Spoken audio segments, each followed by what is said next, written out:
Ada satu doa yang diminta oleh Nabi Sulaiman kepada Allah Subhanahu wa taala, akan salah satu tempat yang diberkahi oleh Allah Subhanahu wa taala. Sangat banyak dari kita yang tidak mengetahui keutamaan Masjidil Aqsa. Kita tahunya Masjidil Aqsa ini tempat perang aja, betul tidak Bapak Ibu? Kita ketika ditawarkan untuk pergi ke Masjidil Aqsa, kita sudah takut duluan.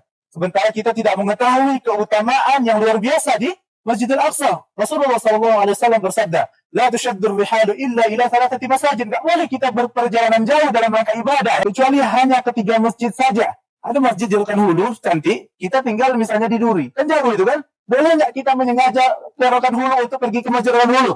Nggak boleh. Hanya tiga masjid saja yang boleh kita untuk berpergian jauh. Sebagaimana hadis Rasulullah ini.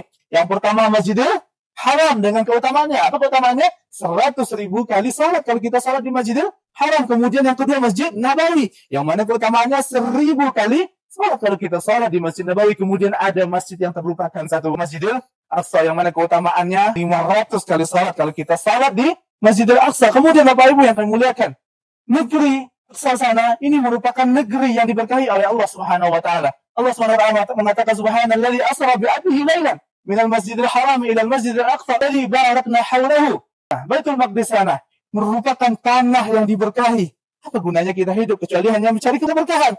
Kalau seandainya ada kesempatan, pergilah ke sana.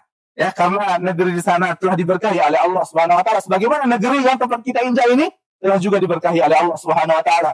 Kemudian Bapak Ibu yang kami muliakan, Masjidil Aqsa ini merupakan awal kiblat kaum muslimin. Ya, kita mengetahui berapa bulan Rasulullah tadi menghadap ke Masjidil Aqsa? 16 bulan. Ada yang mengatakan 17 bulan.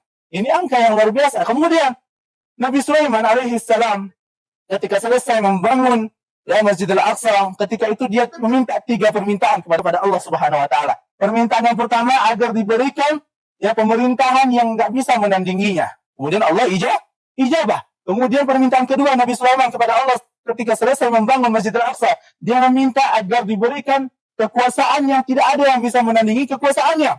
Wa husyira li Sulaiman junuduhu minal jinni wal insi wat tayri fahum yuzaun. Diberikan kekuatan, dia bisa ngomong sama binatang.